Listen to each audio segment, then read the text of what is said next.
Hello, Christopher. Welcome to the Boudoir Numérique. Hello, Mila. Pleasure to be here. Today, we are going to talk about technology and virtuality in fashion. So I have a lot of questions for you. Are you game? I am all set and ready for you.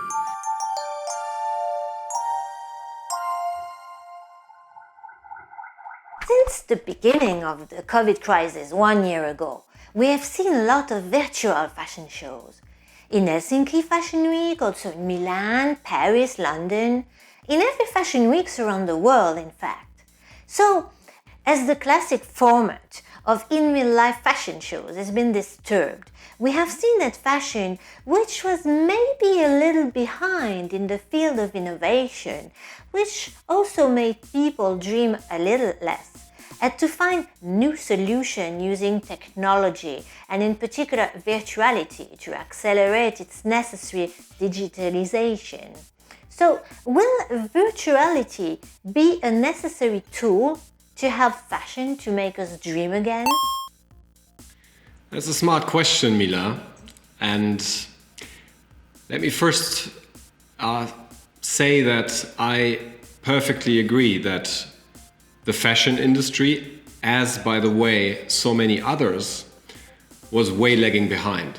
Virtuality itself is by far from being something new.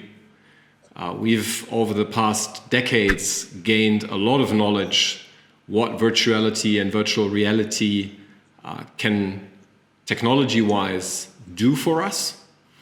And we did not need a pandemic to actually use it. But obviously, we needed the pandemic to act on our knowledge. My main interest, even before asking myself about the primary function of fashion in creating desires, is what fashion might tell us about our current dreams and fears as societies about the time we live in and especially the future. And when I look at the virtual fashion shows that we have seen in 2020 and 21 surely is going to have a lot more, I observe two main trends. And the one is that we see a very virtuous play with mixed reality. So the merger between photographic images, CGI images, illustration, all different kinds of designs and art. And I think that's telling us what we can expect for the coming decade. I think we will get used to not virtuality specifically, but much more mixed reality, MR. I don't understand. Either we are in reality or we are not. What is mixed reality? What do you mean by that, Christopher? Well, usually or traditionally the discussion around virtuality sees it as an opposite of the reality that we all perceive with our biological organs. While I like to think of it as an addition, as an extension of our perception, but not an opposite.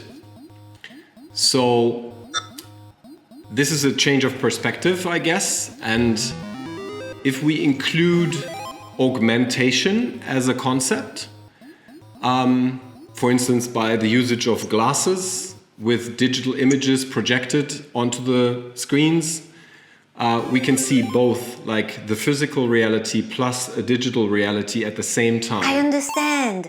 It's like the Terminator point of view, with all the data written in his vision when he looks at things. Or maybe like the Google Glass of Diane von Furstenberg show in 2012. And again, we are all just talking about early stages in this technological development. And we will soon see a point in time when we're going to have smart lenses, probably even brain implants, where our perception of the physical reality can seamlessly blend with digital imagery, and we can probably have the decision about how much of each level we want to mix into our current perception channel. So probably we want to have more information about, let's say, meteorological data in our environment when we walk through a foreign city, and then we can increase that influx of data into our perception. Or we want to just enjoy the nature around us when we are walking a forest or a park, and then we can just turn it down. We don't want to see like artificial imagery, we don't want to see advertising, and I'm pretty sure that we're going to even pay for that. So we're going to pay for not seeing advertising blended into our mixed reality. But it's a standing term, it's not my invention. Communication science is talking for years about the different concepts from AR to VR and MR in the middle. That's the first thing. The second one, which might be even more interesting because it goes far, far beyond just technology, is that I humbly see a trend towards something that people call transhumanism worldwide. It's a global trend, it's a global school of thinking that circles around the idea of the factual merger between humans and technology. So we're not talking about shows or games or some virtual playgrounds, but we're talking about, again, a factual merger between humans and technology. It's true that we see more and more people wearing prosthetic implants in fashion shows. For instance, for the last haute couture fashion week in Paris, the American model Lauren Wasser, who is wearing legs prosthesis, presented a silhouette for the Japanese designer Yuima Nakazato.